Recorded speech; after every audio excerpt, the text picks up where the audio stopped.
Jésù Kristi ó wá láti palẹ̀ gbogbo àrùn kúrò nínú ayé nígbà tó kọ́kọ́ wá yẹn. Tí òye yìí bá sì yé wa, ẹ ní máa dára yín láàmú lórí àwọn nǹkan kankan. Bó tiẹ̀ jẹ́ pé gbogbo àwọn tó tọ̀ Jésù Kristi wá fún ìwòsàn pátápátá ìlú ìwòsàn. Síbẹ̀ kò kéde ìwòsàn gbogbogbò fáráyé. Àpẹẹrẹ rèé.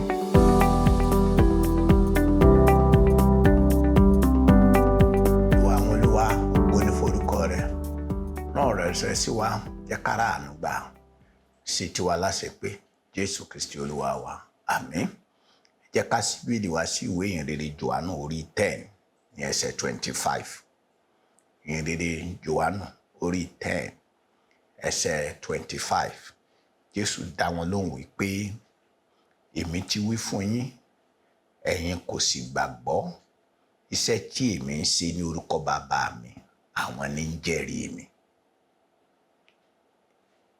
Èmi ti wí fún yín, ẹ̀yin kò sì gbàgbọ́. Iṣẹ́ tí èmi ń ṣe ní orúkọ Bàbá mi, àwọn ní ń jẹ́rìí mi. Mo fẹ́ kí a wo àwọn iṣẹ́ ìyanu tí Kristi ṣe. Àwọn iṣẹ́ ìyanu Jésù Kristi. Àwọn iṣẹ́ àmì àti iṣẹ́ ìyanu tí Jésù Kristi ṣe. Àwọn ẹni ó ń jẹ́rìí wípé nítòótọ́ ọmọ Ọlọ́run ní í ṣe pẹ̀lú ìfihàn agbára. Ṣé wá rí bí àwọn iṣẹ́ ìyanu Kristi ṣe rí? Ó ṣàfihàn orí ọ̀fẹ́ rẹ̀ àti agbára rẹ̀. Wọ́n yìí ṣe pidánpidán. Jésù kì í ṣe pidánpidán. Kò sì sí agbára kan láti fi hàn pé òun jẹ́ nǹkan tàbí òun lágbára. Àwọn iṣẹ́ ìyanu tí Jésù Kristi Olùgbàlà ṣe, wọ́n jẹ́ iṣẹ́ oore àti iṣẹ́ ọrẹ láti ṣàánú àwọn ọmọ ènìyàn. Wọ́n dẹ̀ ní ìtumọ̀ tó jinlẹ̀ fún wa nípa ti ẹ̀mí. Nígbà tí a wo ìwé mímọ́, ìwé mímọ́ sọ pé òun tìkára rẹ̀ ti kó àrùn wa lọ. Òun tìkára rẹ̀ ti kó ìbànújẹ́ wa lọ. Àti pé nípa iná rẹ̀ ni a fi mú wa lára dá. Ó ṣe ọ̀pọ̀ iṣẹ́ àmì. Ó ṣe ọ̀pọ̀ iṣẹ́ ìyanu. Pétérù wá tiẹ̀ wá jẹ́rìí nípa àwọn iṣẹ́ ìyanu Kristi ní ilé Kọ́nẹ́líù nínú Iṣẹ́ Àpọ́stélì orí 10 ní ẹsẹ̀ 38 pé Jésù Kristi ó ń kiri ìṣoore. Ó ń kiri ìṣoore. Ó ń kiri ìṣoore. Olúwa fúnra ara ẹ̀ náà ìwé ìhìnrere Jòhánù orí 14 ní ẹsẹ̀ 11. Ẹ jẹ́ á gbọ́ ohun tí ọba ògo fúnra ẹ̀ sọ ní orí 14 ẹsẹ̀ 11. Ó ní ẹ gbà mí gbọ́ pé èmi wà nínú Bàbá. Bàbá sì wà nínú mi. Bí kò sí bẹ́ẹ̀, ẹ gbà mí gbọ́ nítorí àwọn iṣẹ́ náà pàápàá. Yẹn ni pé àwọn iṣẹ́ ìyanu yẹn, ọba ògo ń sọ pé ìdí tó ń fi ń ṣe ni pé ká lè gbàgbọ́. Ẹ já wá wo àwọn bí iṣẹ́ ìyanu Kristi ṣe rí. Àkọ́kọ́ tí mo fẹ́ kẹ́ ẹ rí rèé lórí ọ̀rọ̀ iṣẹ́ ìyanu tí Jésù Kristi ń ṣe.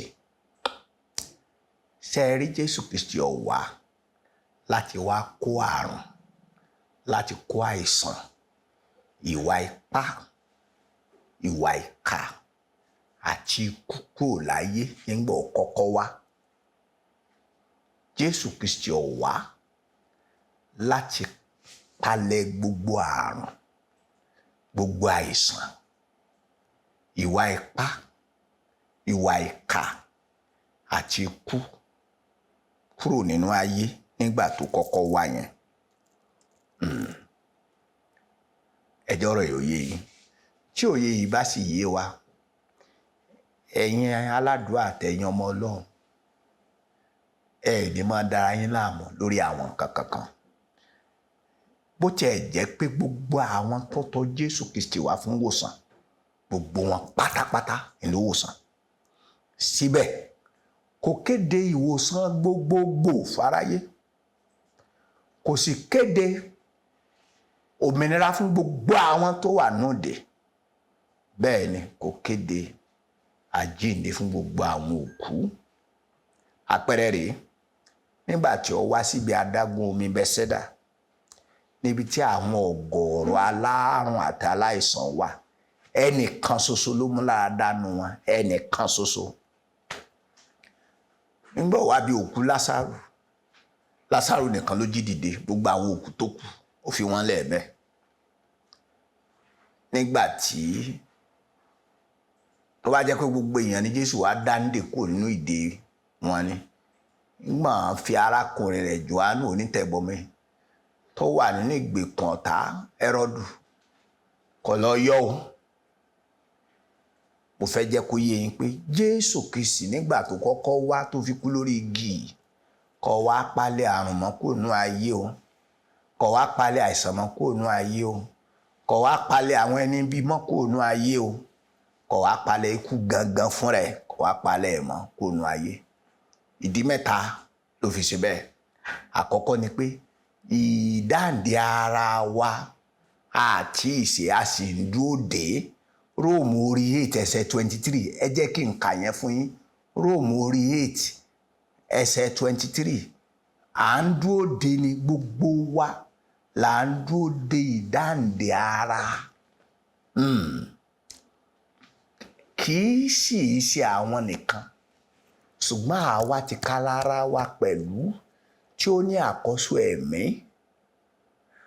Àní àwa ti kára wa ń kérora nínú ara wa.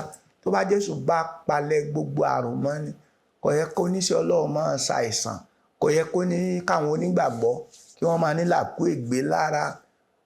Àwọn àìsàn máa ń yọjú, a máa ń fi gbàgbọ́ kò lójú, a sì tún máa ń lo oògùn. Bẹ́ẹ̀ ni àwa ń dúró de ìsọdọmọ, àní ìdáǹdè ara wa. Ìyẹn ni pé Jésù Kristi ò tí ì wá ṣèdáǹdè fún àgọ́ ara èèyàn, a sì ń dúró de ni. Ìkejì ni pé nígbà tí ìjọba ẹgbẹ̀rún ọdún bá dé, àwọn ìbùkún rẹ̀ àti òdodo ìṣàkóso rẹ̀ kò tí ì dé báyìí. Bẹ́ẹ̀ ni ìdí nìyẹn títí di ìsìn láṣẹ láwọn ìkànnú ayé, a sì rán àwọn ẹni ibi tí wọ́n rọ́wọ́ mú. Kí ló dé tá a níyọnu àwọn agbésùnmọ̀mí? Kí ló dé tá a níyọnu àwọn Fúlàní darandaran àti darandaran? Kí ló dé tá à ń gbàdúrà k'Ọlọ́run gbà wá lọ́wọ́ àwọn apanimọ̀yọ̀dà? Ǹjẹ́ ẹ mọ̀ wípé kódà nínú ìjọ ara àwọn tó jẹ́ ìkà inú ìjọ? Bẹ́ẹ̀ ni ẹ jẹ́ kó tún yé yín pé díkẹta ni pé ọjọ́ kan wà tí gbogbo òkú tí wọ́n gbóhùn ọmọ Ọlọ́run tí wọ́n jíǹde, kì í tí ì ṣe ìsìn. Jésù pọ́jọ́ yẹn ń bọ̀, Jòhánù orí 5 ẹsẹ̀ 28 ẹsẹ̀ 29, ọjọ́ yẹn ò tí ì dé.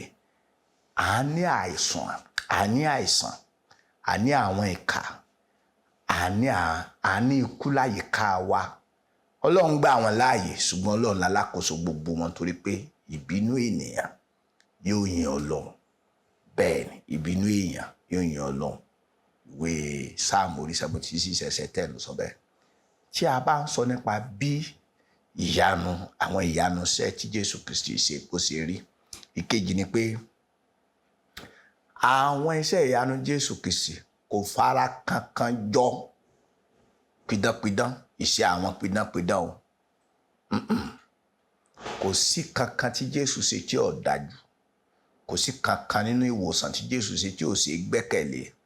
Àwọn iṣẹ́ ìyanu rẹ̀ ó hàn gbangba ní ti wípé àkọ́kọ́, gbogbo ẹni tó wá sọ́dọ̀ ẹ̀ tó ń ṣàìsàn ló mú láradá. Ìkejì, ìmúláradá wọn kì í ṣe kálọ̀, kì í ṣe kálọkábọ̀, ojú ẹsẹ̀ ni, lẹ́sẹ̀kẹsẹ̀. Ìkẹta ó ní pé gbogbo àwọn tó mú láradá ló ṣàwòtán àìsàn tó ń ṣe wọ́n. Wọ́n à ní lọ́kàn tún padà wá fún check-up, kò sí ní tọ́jọ́. Òun náà ni ẹni ó bá wòsàn á wò wọ́n sàn pátápátá. Tó bá sì wò ní sàn kì í gbẹ̀jẹ́, bẹ́ẹ̀ ni kì í sì gbowó lọ́wọ́ ẹnikẹ́ni. Ìkarùn-ún, ó ṣe àwòtán àwọn alárùn láì gbowó lọ́wọ́ wọn. Bẹ́ẹ̀ ni nǹkan mìíràn tá a tún fẹ́ rí nípa bí iṣẹ́ ìyanu Kristi ṣe rí ni pé àwọn iṣẹ́ ìyanu rẹ̀ ní iyì mẹ́ta. Àkọ́kọ́ ni pé wọ́n jẹ́ àmì láti fi hàn wípé òun ni Mèsáyà. Ìkejì ni pé wọ́n jẹ́ àwọn iṣẹ́ àánú tó ṣe fún àwọn ọmọ èèyàn.